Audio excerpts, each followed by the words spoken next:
standby.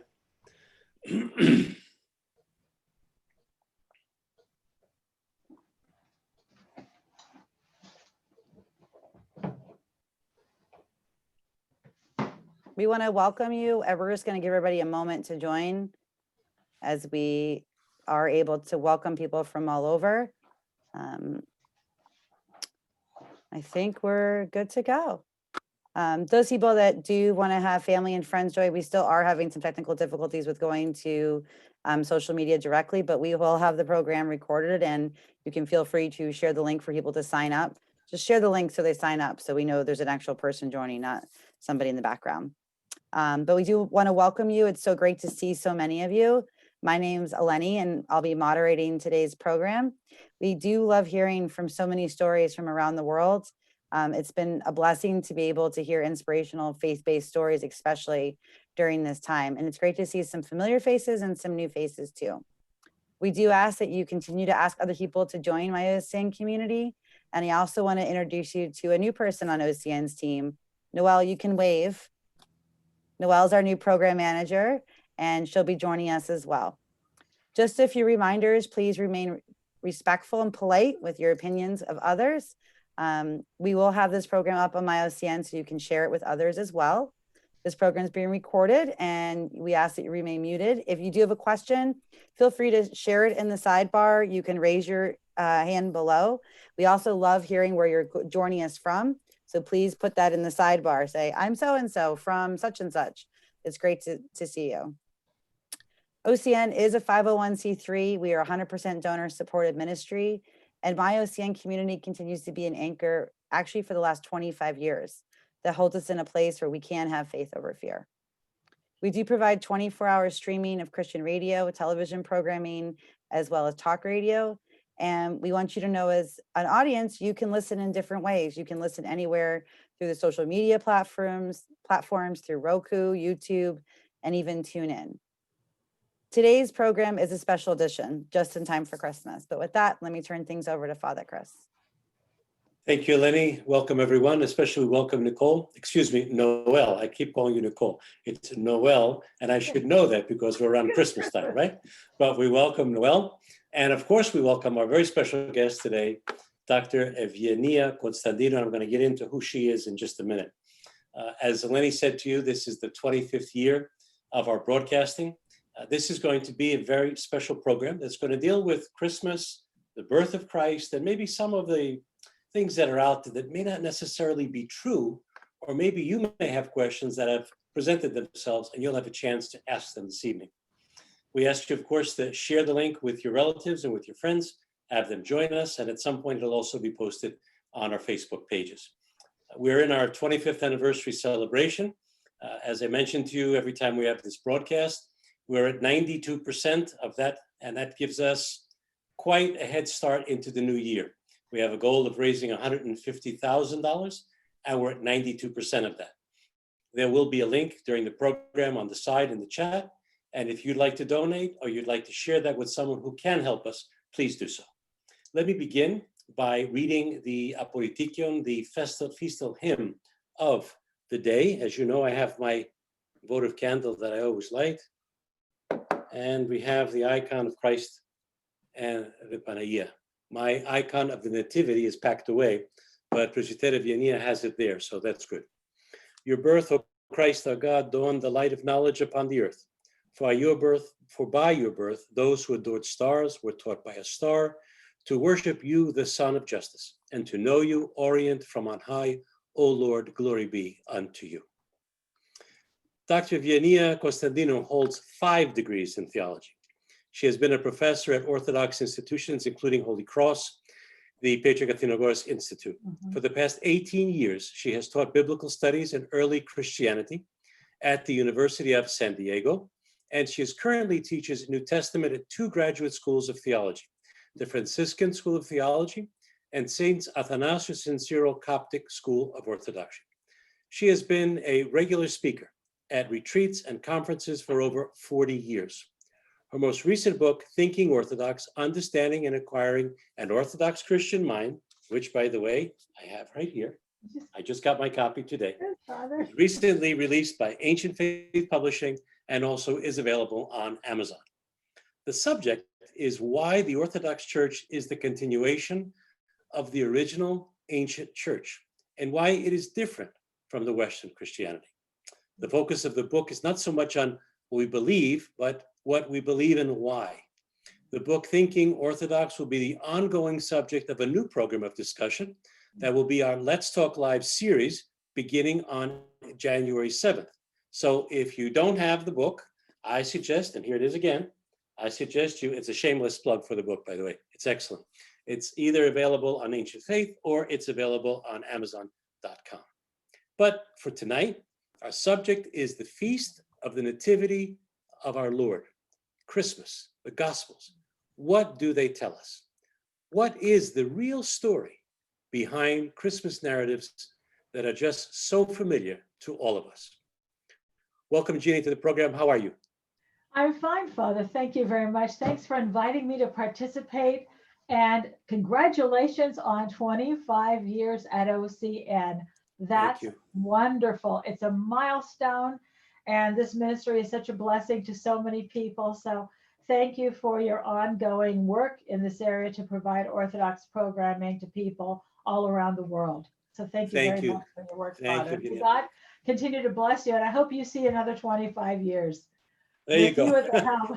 I'll be a little old by then, but maybe they'll kind of bring me up in front of the screen. Who knows? I believe in you, Father. I think you can do it. Okay. Well, I want to thank you because this is a busy time of the year for you. You're a professor, as you know. Yes. And all of our guests know now. All of our viewers know. And we're going to ask you several questions, and I'm sure that they're going to have questions as well.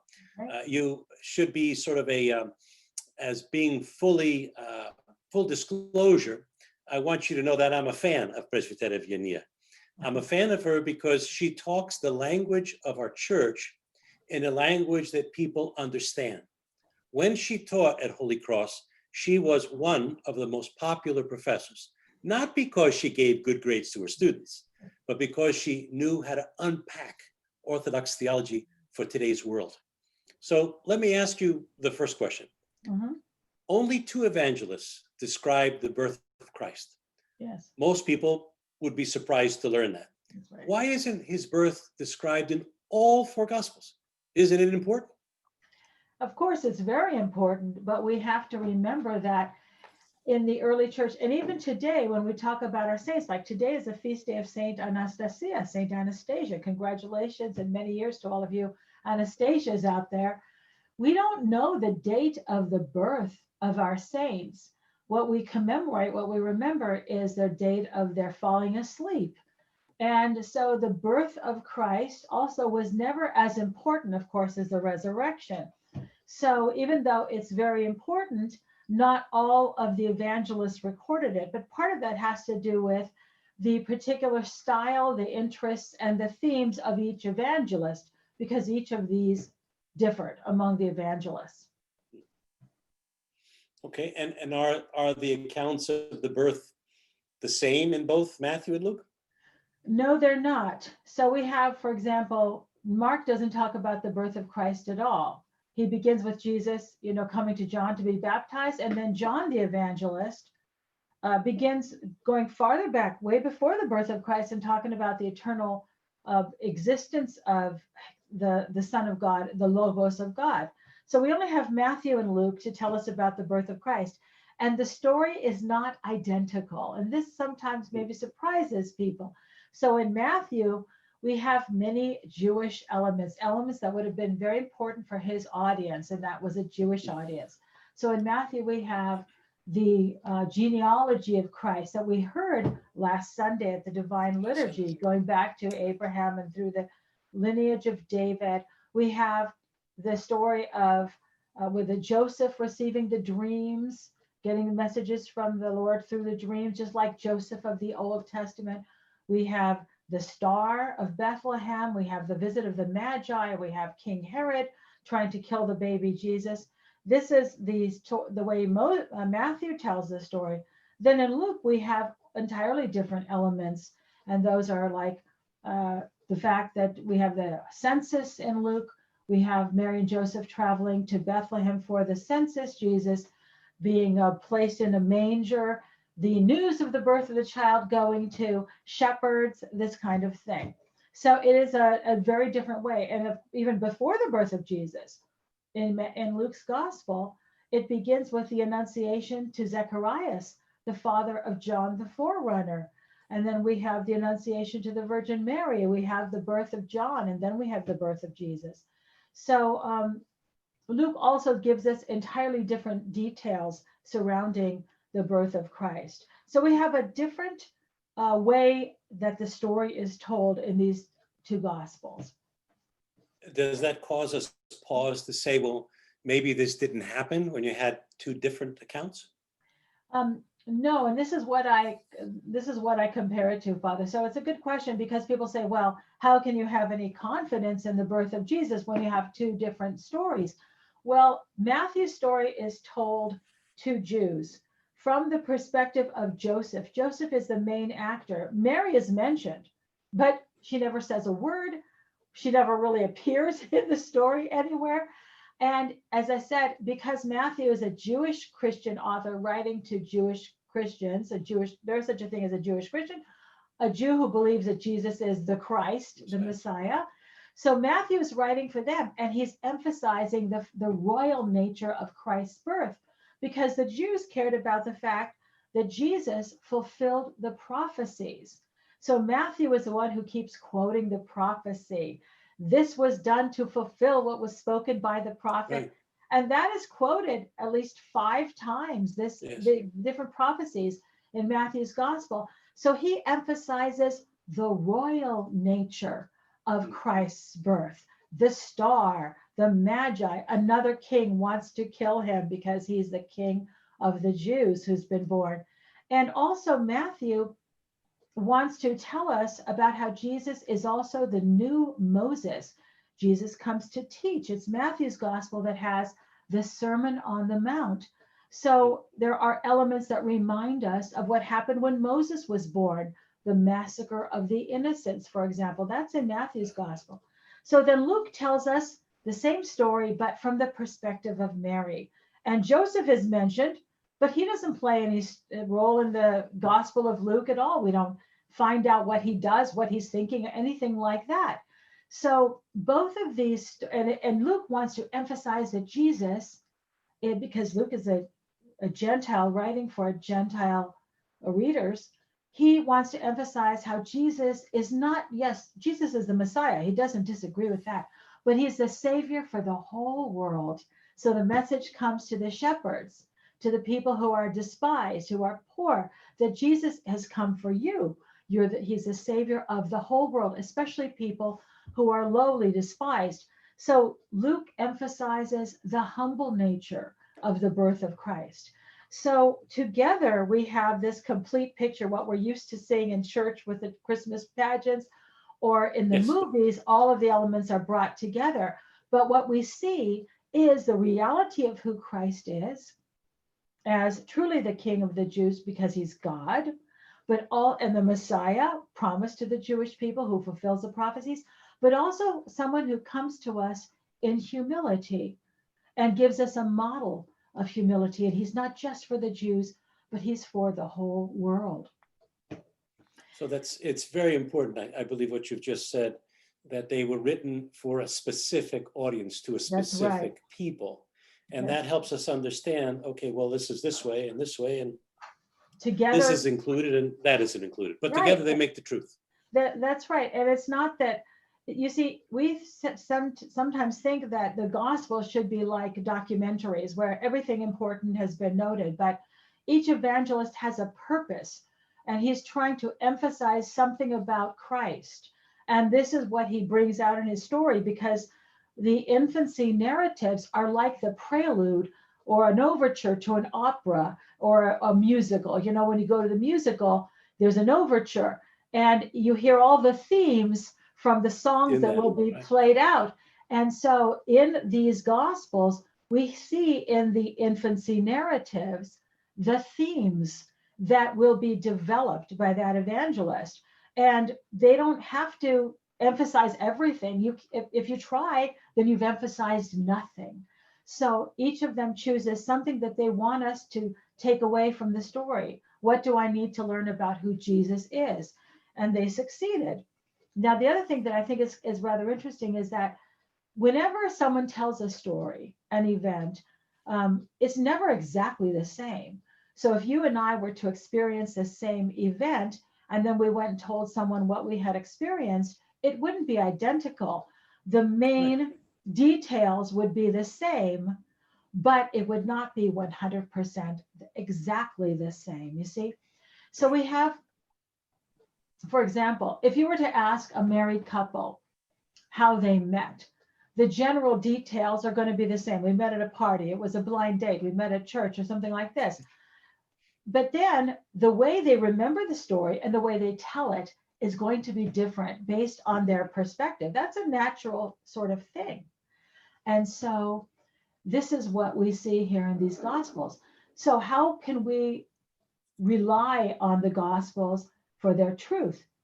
In spite of the fact that we have two perspectives here, we have exactly the same essential details. Okay. Jesus is born to a virgin mother. He is conceived by the power of the Holy Spirit. She's betrothed to Joseph at the time. She is from Nazareth. Jesus is born in Bethlehem. He is the Messiah and the Son of God. So all of the essentials, the most important aspects of the story, they share in common. It's the way they flesh out the story from the perspective of Matthew and with Joseph and Luke with Mary that is different. But I think it gives us a richness that we wouldn't have. Those are, as you said, the sort of the non-negotiables, if you will, and they're all in there. The important ones, yes. Let me ask you this, Eugenia. I think of this sometimes. All the years now I've been a priest, and I would read these Gospels, and I'm thinking to myself, you know what? The way this is presented, it is almost as if it could have not happened. I mean, there were so many things against this happening. Joseph, he could have doubted. Yes. Yeah, the innocents, the children, taking off in a desert with no place to go, yes. and winding up in a cave. I mean, Right. could you speak to us about it? We know it's inevitable in our hearts, Yes. but it's almost as if it wasn't meant to be with all those things that are against it. Well, certainly the Lord allowed himself to be born in very challenging times. He knew what he was entering into. He knew what he was asking Mary to accept, and also Joseph. We don't talk very much about Joseph in the Orthodox Church. And I think it's important for us to remember that he was also chosen by the Lord for his remarkable qualities. So yes, there were challenges and there were difficulties, but I think there's a lot that we can learn from these stories, that things weren't always easy for the Lord, that his very existence was threatened from the moment he was born. So there's a lot that we learn from the Nativity. There are spiritual lessons like this, that we have to trust in God, that we always have to pursue virtue, to do the right thing, to be obedient to the Lord, even when it seems like something is impossible. How can this ever happen? How can this be, as Mary asked? And Joseph must have been thinking the same thing, right? So there are many important lessons for us by the fact that this was so improbable and so precarious in many ways. All right, let's see. Eleni, do we have any questions at this point from anyone that's online? We can break off and come back to the questions that I have for the good professor. Sure. Well, Kathleen just asked. Kathleen, do you want to unmute yourself? Papadopoulos? Yes. Mm-hmm. Hi, Kathleen. Hi. Are you able to turn your video on or no? It's always great to see a face. Wonderful. Well, I'm we're laying okay with down. that. I see my back right now, so no, I'm going to keep it off. Fair enough. Where are you joining us from? Temecula, California. Welcome. Wow. Okay. Thank you. Yeah. Well, we've been studying in our Bible study, this St. Luke, and they've been doing lots of readings, of course, in the gospel on Sundays. Mm-hmm. And something I learned, I did not know that, this makes me sound silly, but I didn't realize Luke wasn't one of the original apostles. So is it true that St. Luke had never met Christ? That's a very good question, Kathleen. Hello, Kathleen. Hello.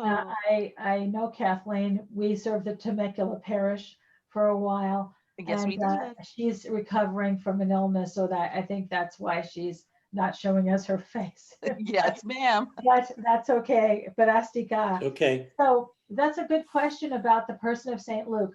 We have two very strong traditions in the Orthodox Church about Luke. One is that he was a Gentile who was converted by St. Paul. And of course, he was a companion of St. Paul and the beloved physician and this sort of thing, and that he never met the Lord. But then there's this other tradition that he was one of the 70. And that is because Luke's gospel has the story of the 70. And there are a couple of reasons for this. Only Luke has the story of the Lord sending out the 70 disciples. And then at the end, in chapter 24 of Luke, we have the story of the appearance of the Lord, the risen Lord, on the road to Emmaus with Cleopas and then another disciple. Typically speaking, when the other person is not named, it's the author. So we have really two different traditions about Luke. And unfortunately, they really cannot be reconciled. So you could say either one, but we cannot say for sure, unfortunately. So it could be that he was one of the 70 and knew the Lord, or that he was not, and he was but definitely he wasn't one of the 12, if that was your question. Okay. Thank Did you. that answer your question, Thank Kathleen? you, Kathleen. Yes, it did. Thank you. Okay. Other questions, Eleni? Yes, we received a question. Sure, I'll go ahead and ask it for them. Okay. They're calling in, so it's harder to ask. They're wondering, how do you explain more the nativity to someone that's just only Orthodoxy? How is it different from other faiths? Well, I think that I wouldn't say that the nativity so much is different, because it's the same Bible for everyone. But what I think is different for us is that we want to always remember at Christmas time the spiritual element. What are we celebrating here? So there's a tendency to overly sentimentalize the nativity in the West. And this crept into the popular culture. But I'm not even talking about Santa Claus. That's a whole different story. But everything about, the cute little baby and the pretty mommy and the manger scene, and isn't it sweet? But for us, there's deep theological meaning in all of these things. And that's what we are called upon to contemplate at this time of year. And to make it much more than something simply sentimental about a beautiful little baby that's born to this Virgin Mother. That's where a lot of the attention seems to go in Western Christianity. I don't know if Father would agree with that or not. Mm-hmm. Yes. But for us, it's all about the incarnation. You see, we talk about the incarnation all the time, even when it's not Christmas. The incarnation, God becoming man. What does that mean? Why was he born? And he wasn't born just to go to the cross. He assumed our humanity. For the fathers of the church, the incarnation is the beginning of everything. Right. It is the sanctification of human nature. It's the beginning of our ability to be transformed into someone who is holy, like God, because Christ joined the human nature with the divine nature. And so that's right there. I'm going to interrupt you. And I'm going to interrupt you, Eugenia, because I'm going to say to you, like I said in the last program, when we talked about politics, we were talking about an elephant and a donkey in the same room. And we said, why are we discussing that when we have the lamb, which is Christ himself? Beautiful. Yes. Now, what Presbytera Eugenia just said is the refrigerator moment for this program, that the importance of the incarnation can never be underestimated, because everything starts there. That's You right. hit it right on the head. I'm sorry I interrupted you, but please go ahead. No, but you're exactly right. You see, when you speak to Western Christians and they talk about the work of Jesus Christ, the saving work of Christ, salvation, they emphasize the cross. And it's not that the cross isn't important, the cross is hugely important, but we don't focus on the fact that Jesus died on the cross. We begin with and we emphasize the incarnation. If you look at the first few centuries, or even the more recent fathers of the church, we don't ever see in the early church sermons by the fathers about how Jesus died on the cross to pay with his blood for our sins. Not that he didn't die for us. Of course we accept that. But the emphasis is always on the incarnation, and against everything. Against Arianism, it was all about the incarnation of the Son. Against Nestorianism, against iconoclasm, everything is about the importance of the incarnation, because without God becoming man, we do not have the opportunity for sanctification of ourselves. So everything begins with that. So this is why on March 25th, we have our Apolitikion of the church, and it says, Simeron ton kephalion, lisotirias ton kephalion. Today is the beginning of our salvation with the incarnation, which is the Annunciation of the Virgin Mary when Jesus is conceived. So everything begins with the incarnation. God came to earth to show us who God is, and also to show us what it means to be truly human. And to be truly human is to be like God. So this is a mistake that people sometimes make. They will say, when they make a mistake or they sin, they say, well, that's human nature. No, human nature was never for sin. Human nature was given to us without sin. So when we make a mistake, we're acting in an unhuman way. You see, when we make a sin, we're not acting in a human way. We're acting in that's a good point. Animalistic way. Very, very good point. I want to go to something, when we were kids and I attended a Catholic school. Most of the children, all of our children, all of the 6 attended at some point in their education Christian schools. Yes. And they would always on Christmas Day, even my aunt, God bless her, and her late son, who died unfortunately in an accident. Every year, after that, when the sister was there at the table, they would always sing "Happy Birthday" to Jesus on December 25th. And I guess, that's simplistic. Silly. But, it's sort of how Western civilization relates to this issue. Right. The incarnation wasn't the discussion. It was the birthday, the cake, the candles. So some people say, I'm going to post this to you. Yeah. I've got another question here from Father Peter, which I'm going to get to in a minute. But some people say that Jesus was not really born on December 25th. And they treat it as something that's shocking or maybe even scandalous. What do you think? Well, the fact is we can't be certain that Jesus was born on December 25th, and that he may well not have been born on December 25th. It's funny that you bring this up, because in the last week or so, I had somebody text me, and he was or email me insisting that Jesus really was born on December 25th. And he thought that it was very important that we affirm the historical accuracy of this. And he had come from Protestantism, and where there's a lot of emphasis on this kind of a thing. As if we don't know that if he wasn't born on December 25th, somehow he wasn't born at all. I don't really understand why that is so important to prove this. But it doesn't matter, because as I mentioned at the beginning, it was not, the church never focused on the date of someone's birth, but on the date of their death. This is what matters. And so for us, it was always the Pascha and the resurrection that were emphasized.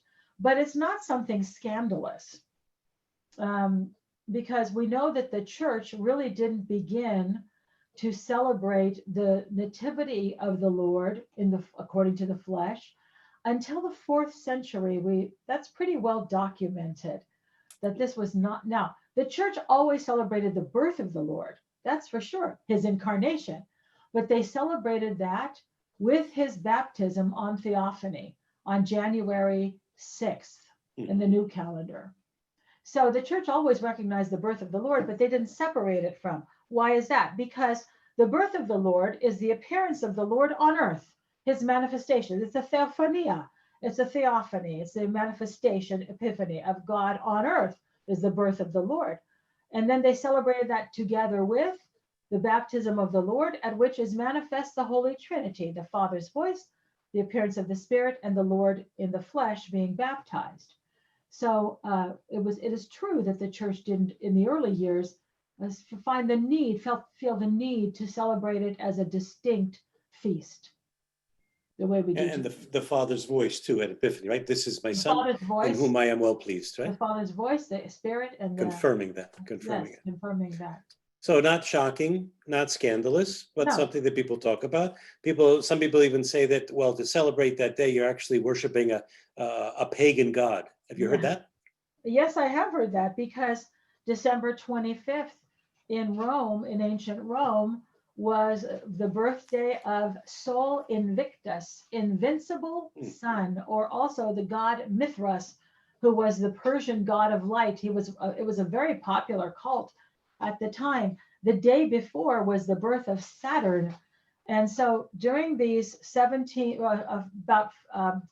days, from December 17th to December 24th, it was a common practice in the city of Rome to celebrate what was called Saturnalia. There was a period, 1 week of revelry, debauchery, drunkenness, immorality of all imaginable sorts that was popular in Rome.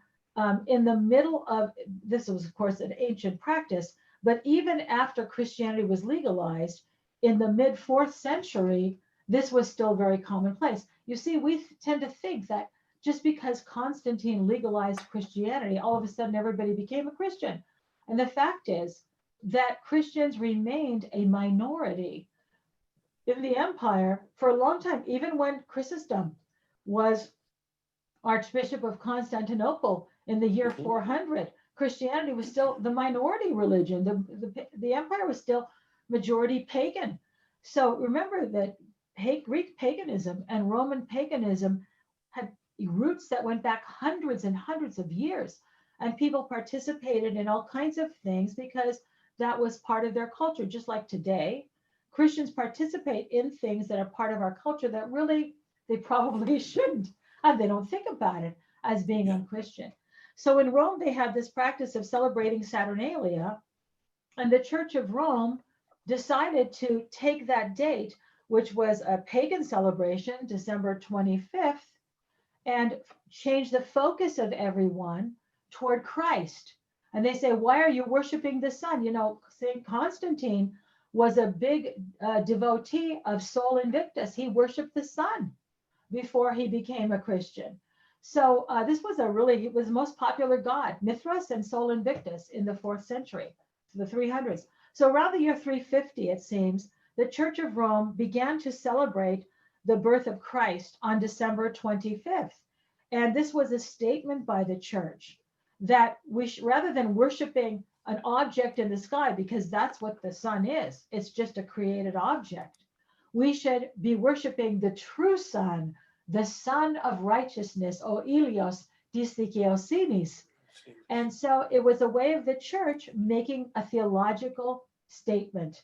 And it was brilliant. And frankly, this is not the first time or the only time that the church has taken something that was part of the culture where it was rooted and Christianized it, gave it a different focus.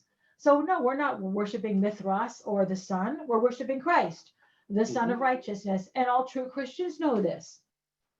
So from S-U-N to S-O-N, right? That's right. But we say, because of the prophecy of Malachi, that the Son of Righteousness will come. And this is a messianic prophecy with healing in his wings. This is why the church has chosen to use that phrase, S-U-N, or Ilios. Great. Knowing that it's, like you said, the Orient from on high, the light from the east is Christ. So the same reason that we face east to pray. Right. For many things that we do in the church are Jewish in origin, or they can be maybe something that's a holdover from even pagan practices, but we're not using them in a pagan manner. The church has always done this. And that's why Orthodoxy has rooted itself in the culture. So this is why Greek Orthodoxy is a little bit different than Russian Orthodoxy, a little bit different from Romanian Orthodoxy, because whatever was a part of that culture, the church used and directed it toward Christ. And there's nothing wrong with this. It is heretics that say there's something wrong. So the Jehovah's Witnesses, they don't celebrate the birth of Christ, Right. because they think that there's something wrong with this. It's demonic. So it's heretics that refuse to recognize that this is now worship of Christ. Okay, very good. Eleni, other questions you have? I've got a ton of them, but I want to give our guests a chance, our viewers tonight, to offer. We thank Father Peter for that question. I believe that's Father Peter Thornburg, if I'm not mistaken. Oh, Father Peter Thornburg, one of my students. There he is. I see him. Back in- Yes. Hello, Father. Father, You're did we welcome, answer Father. your question? Unmute yourself, Father, if you can. Hello, can you hear me? Hello, Father Peter. Yes. Presbytera, Father, it is a Father, joy to Kyrios, to hear you. I had to stop to think it's been 21 years since I was in the intro to New Testament class. There you go. And I still remember the Rococo, Galefthi, Kolthetha, Timtai, Philhi, right? Did I get that? Yes. And you did answer my question. Was about the establishment of the feast of Christmas. And one of my Goyans came up to me in the altar, one of the few that is coming now with the pandemic, and asked me that directly about the whole pagan feast. And I said, well, you know what? I knew the answer, but I said, let me just so happens that I got this email from OCN about Presbytera. I said, you know what? Let me hear it again from her mouth. And I just have to say, it's really a joy it feels like I'm back in class again. Isn't it funny when we hear our old professors talk, how we feel it takes us right back to those days. Absolutely. Thank you. Absolutely. That's great. Thanks for Thanks, joining Father us, Peter. Father. Thank So you. beautiful to see you. Thank you, Thank you. Father. God bless. God bless. Other questions? Other questions? Yeah, we received a message. Why do some Orthodox celebrate Christmas and some celebrate Theophany? Well, we all celebrate Well. both of them, but because of the calendar difference, this is one of those feasts that changes depending upon the calendar. So the Greek Orthodox, most of us went to the new calendar about 100 years ago, in the 1920s, and the Russians and others have remained on the old calendar. And so they celebrate later than we do, but we still have the same feast, and it does not matter. We should not allow these things to become so important that we argue over them or have divisions over them. This is what St. Paul said. We should not be arguing over calendars and things like this. It's a different day, but this is what has happened, and that's all right. Okay. They Other questions? They will celebrate Theophany also, but later than we will. The beauty is you can celebrate it twice if you want to, right? That's right. Which is something actually Father Costa and I Not did. bad. We did one year because he really loves Christmas. So we said, let's go to the Russian church and do it all over again. And we did it again for Theophany. It was Well, great. in these, actually. in these crazy times, anytime that we can be within the sacred is worth it, because the spectacular, the world is driving us completely bonkers at this point. So coming into the church, doing these types of things, being able to go and support our priests like Father Peter and all the other priests. I mean, I'm amazed. I'm looking now at who's going to be getting the vaccine. And I see all the people that are there. And I think to myself, what about the priests? What about, are they not frontline people? Are they not there holding the hands of people in ICUs and families and deaths? And they're doing so. I saw one the other day just baptized the child too. So, I hope the priests will get that vaccine too. I'm sorry to put that plug in there, but I believe that they need that. I really do. I really, really do. Other questions, Eleni? If there aren't any, shall we talk about the icon of the Nativity, Yes, which I let's just brought? make And sure we so don't have any others yet. If there's Any others, We, Eleni? we do have a few more questions. Okay. All right, let's do those and then we can go to the icon. No problem. We still have time. I can ask that one, Noel. So someone wrote in, Noel and I are getting direct messages, so we'll just read them for you. All right, go ahead. Can Orthodox Christians celebrate Hanukkah? Well, that's an interesting question. This is really more of a pastoral answer. I'll give an answer, but really I would defer to Father on this. There are canons of the church against the celebration of Jewish feasts. Okay, and this is, this one is Hanukkah is really a remembrance of what happened a long time ago to the Jews. And we do have, however, saints that we commemorate in the church from the period of the Maccabees. In other words, the Jews overthrew this Greek Syrian ruler, Antiochus IV, who was killing the Jewish people because they refused to worship the Greek gods. So finally they revolted. And when they succeeded in their revolt, they cleansed the temple because he had sacrificed unclean animals and put an idol of Zeus in the temple of Jerusalem.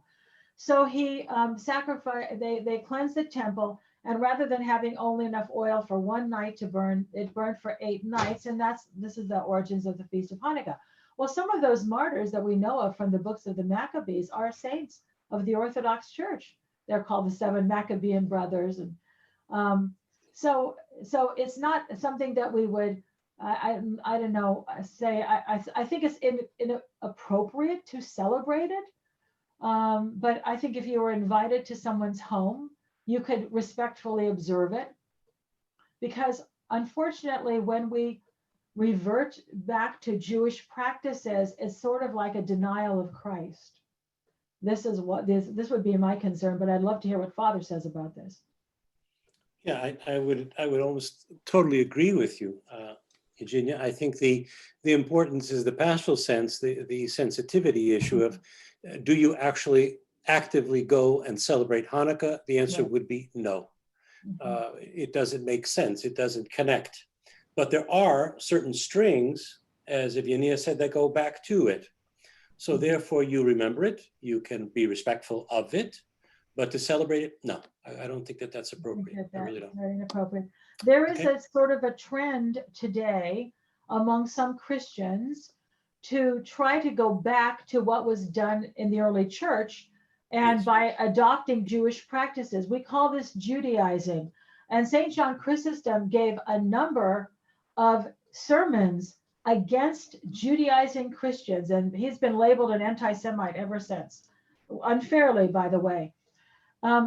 He's not preaching against the Jews, but against Christians adopting Jewish practices. So many Christians think that by reverting back to things, even the Seventh-day Adventists do this, they don't eat pork, they worship on Saturdays, things like this, and they think that somehow they're closer to the early church. But the early church rejected these things because it realized, the church did, that Jesus is the fulfillment of the law of all things Jewish. And to go back and adopt Jewish practices is really a mistake.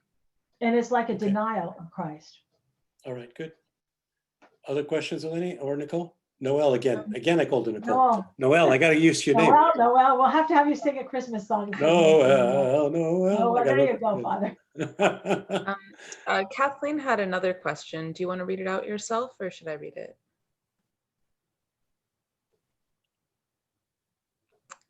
So I'll go ahead and read it. The question was, do most churches not go to Divine Liturgy on Christmas Day? A lot of churches have the service, the evening before. Eve, yeah.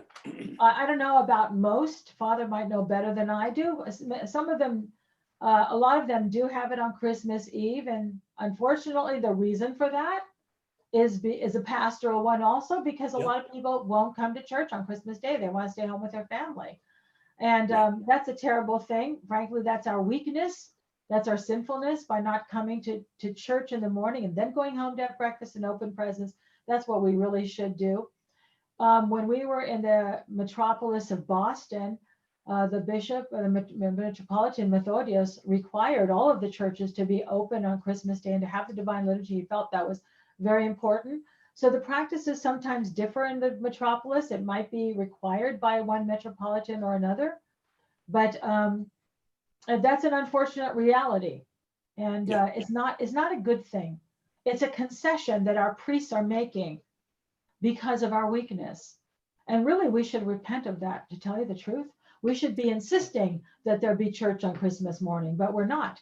And that's a sign of our weakness. It's also the fact that for now, in the current, well, not Pandemic. really the pandemic, but that's hard to even comprehend church attendance now during the pandemic, but prior to pandemic. Yeah, that's what we're talking about. Yeah, that the prior to pandemic, it's very difficult to say.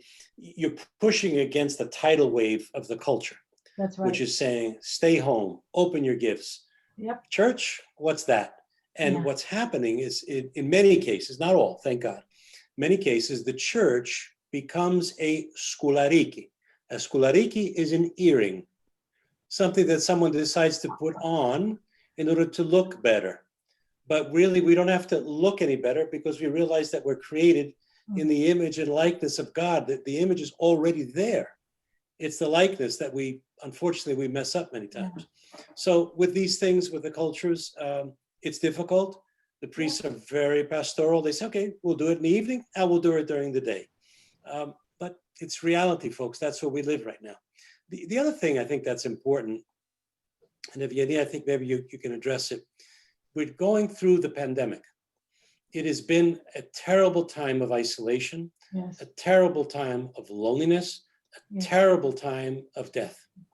And yet here we come to the Nativity. We come to the quiet cave, the humble cave, the star in the sky, and light begins to focus on the world and for us to follow. I'm wondering if you could talk to us about now the incarnation, the birth of Christ, as it relates to what we're going through right now. Well, I'm so glad you brought that up, Father, because one reason why the church chose this feast is because of the emphasis on light. Because we just had yesterday the winter solstice, the longest night of the year, the shortest day, and now the days become longer. And this is why the ancient people used to worship the sun, the birth of the sun on this day.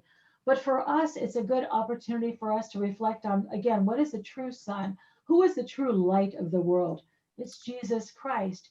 And in these moments of difficulty, these days of darkness, physically and also emotionally, we have to turn to the light. And without Christ, how can we get through this? We're hearing so many stories about depression, about addictions worsening, about even people committing suicide. And this is because they're trying to adapt to all of these challenges by themselves rather than turning to Christ. We can do nothing without him. We have to use him as our strength, as our light.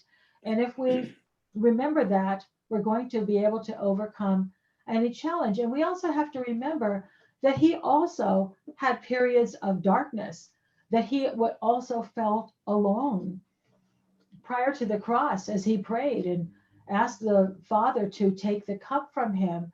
He was in tremendous agony, so much so that he literally sweated blood. And he understands what it is to face these trials and these traumas and the sense of loneliness. So he understands, but the Lord will never, ever abandon us, and he will never, ever let us down. People will let us down, but God never does. So we just have to remember to turn to him. That's why. Okay, Eleni or Noel, any other questions? We'll take one more question and then we'll close out, even though we could probably go on for days with Eugenia. We're going to do that, by the way. We've got some very exciting programming coming up with her. All right, you have another question there? We do have several more questions. So what I'm going to say is you can always email us. Ask them and I'll try to answer quickly. How about that? Okay. I'll try to go faster. You can also email us at info@myocn.net and someone will get back to you with your answers as well. Okay. So one of the questions is, what is the importance of the Magi? The importance of the Magi is that they are the first Gentiles to come and worship the Lord. So they are like, especially in Matthew's gospel, they are foreshadowing of the coming of the Gentiles to Christ. At the end of it, it's a very Jewish gospel with a Jewish orientation.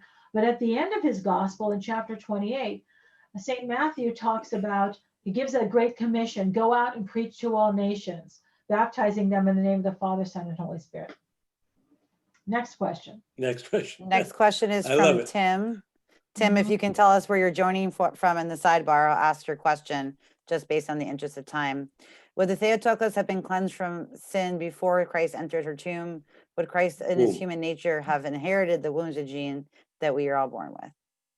If she was, well, he wounded. Did you say gene? The wounded what? Wounded gene that we are born with. Well, we wouldn't say we have a wounded gene. We don't really speak like that in the church. So there's a lot of discussion in theological circles about what kind of nature did Christ assume? That's a big topic. So when he assumed human nature, was it the fallen human nature, was a perfect human nature? And that is really, I'm sorry to say, I'm going to pass on that one because it's just too big of a topic to tackle at Okay. this time. It's a big, All right. and there's Another not one? agreement necessarily. Go ahead. Next Any That's others, it for Lenny now, or Father. Noel, that's any it. from you? Noel. From now, that's it. See, I got Noel's name right finally. Noel. Took me 4 Noel. tries, but I got it. Noel. Okay. Wonderful. She's working with us. She's brand new. This is her first Zoom experience with us, so we welcome her tonight. It's great. Noel. Okay, we're going to end our program, and I'm going to do that by again reciting the Politikion, the feast day hymn, and then we'll have a few announcements about what's coming up. Should we Your discuss birth, the O Christ. icon of the? You want to make? All right, let me give you a couple We minutes have- on the icon. You Go can ahead. tell me, do we have time? Yeah, go ahead. Got 2 Because minutes. it's so familiar to us, I just wanted to talk with it. about the icon of nativity that we see. It's a little bit small. So there's some very important theological, meaning in the icon. So, when people, we don't present the birth of Christ or anything in the life of Christ in the same way as the West, because everything has theological meaning. First, we see that the Virgin, she's in the center, and she is sitting up. She's not lying down completely. And this is because she gave birth to the Lord, and he had no sin when he was born, right? So this is what that indicates. She gave birth painlessly. This is the tradition of the church. We see the infant Christ, and he's wrapped in these swaddling bands, but also it looks exactly like he was put into the tomb. And he's in the manger, but you can see that behind the manger, you'll have to look at that yourself when you look at the icon online. Be underneath it, he's in this feeding trough, which is what the manger is. It's black and it looks like a tomb because he was born for the express purpose of him dying and rising from the dead. We only have 2 animals in the Orthodox icon of the Nativity. There's the donkey and there's the ox. And that reference comes from the book of Isaiah, in which it says the ox knows its master, and the ox knows it's the master's crib. So the donkey represents the Jewish people and the ox represents the Gentile people. And notice that they're paying attention, of course, to the Theotokos. So over here we have, of course, the angels, and they're glorifying God. Here's an angel giving the good news to the shepherd. We have the Star of Bethlehem. Jesus is in the cave. You see the darkness behind it. Reminds us a little bit about the tomb of Christ, out of which he was resurrected. Down here at the bottom, we have the scene of the washing of Christ. And this scene was rather controversial, and it was removed from many icons about 300 or 400 years ago, because the Catholic Church had a discussion at one of their councils, that said we should never depict the washing of the infant Jesus, because he came out of Mary, perfectly fine, with no need, because babies come out, they're born very messy, and they need to be washed. So actually that affected and influenced, there you have, it's coming up on the screen, thank you. It influenced the presentation and icons, and it was removed for a time. But the Orthodox Church eventually said, no, there's nothing wrong with this, because it emphasizes the real nature. We talked about incarnation, that Jesus was born. He was truly born just like a human baby, like any other human baby. He shares with us all of our human nature. He was just like us, except that he was without sin. So this emphasizes the reality of the incarnation. And lastly, over here in the corner, we see Joseph. And Joseph is sitting there in the corner, and he has his head in his hand like this, and he's pondering this mystery and is trying to figure out what to make of this. And there's a little old man who's standing in front of him in sort of like a furry coat.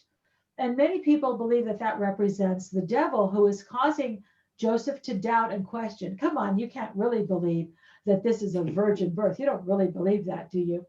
So I just wanted to share with you, we have the Magi here too. They're very tiny. They're on their way, pointing at the star. So when you look at this, you can see that there's a lot of theological importance and meaning in Beautiful. this beautiful icon. Beautiful, beautiful. Thank you very much. Thank you, And Father, for sharing. as I mentioned in the beginning of the program, Presbitera is a tremendous individual. She's been gifted with incredible talent, and she's developed that talent. I can only imagine what you whisper to your husband when he gets ready to do his sermons. I mean, you are just a wealth of information. My God, holy mackerel. Holy mackerel. How do you keep all of that in your head? PhD too. He holds his own. He has a PhD also. Okay, So well, we that's a have very powerful. discussion. Sometimes You guys we are disagree. You're a power couple then. You're a power couple. Thank you, Father. All right. Well, let me just read briefly the Fistel Troparion, the hymn of the day. Yeah, Then we have a few announcements and we'll close out the program. Your birth, O Christ, our God, dawned the light of knowledge upon the earth. For by your birth, those who adored stars were taught by a star to worship you, the Son of justice, and to know you, orient from on high. O Lord, glory be unto you. Eleni, how about some announcements of things coming up? Sure, Father Chris. Thank you again, Presbitera, for being with us. My pleasure. Thank you for having me. Of course. Merry Christmas to everybody. We hope you have a peaceful one. It's different this year, we know, around the world. We do have the Children's Word that will be up. We also have audio programs that are up by Father John McLaughlin. We have today's program will be up, so you can share it with those people that didn't get to join as well. And many other programs that'll be up, even like, did God really have to be a baby? And listen to his womb as well. Next week, we will have Father Chris or Noel, please remind me. We have Father Stavros Akrotirianakis. Say that 5 times real fast. He is another incredible individual. He has written many books, and he knows how to unpack orthodoxy for today's culture. So we're going to have our next Let's Talk Live, even though we normally meet Thursday nights, we're going to do it again on Tuesday night to allow people to be off on New Year's Eve, depending on what else they're going to do. So this will give us Tuesday night with Father Stavros. And there's also another very good program with Father Pandeleimon and Father Aristides out of the Holy Resurrection Church in Brookville, New York, on Long Island. And the two of them speak about this specific icon in even more detail. Oh, okay. I'm sorry. Then All right. No. You did fine. You did fine. It's good. It's good. Again, it's good. Again and again, we say in the liturgy, right? That's right. So a special thank you to those of you who have given to our 25th anniversary campaign. As I mentioned in the beginning, we're 92% of the way there. Every gift, small or large, is most appreciated. We can't do it without you. We're totally our people who give to us. We want to thank Presbitera Eugenia this evening and all of you for joining us around the world. Stay safe. Keep the faith alive in you and in your home. Remember, though, to always have faith in what you listen to and watch. That's why important programs like this cannot be underestimated. Support MyOCN, which is the wind in the wings of the angels carrying the message of peace and love to the world.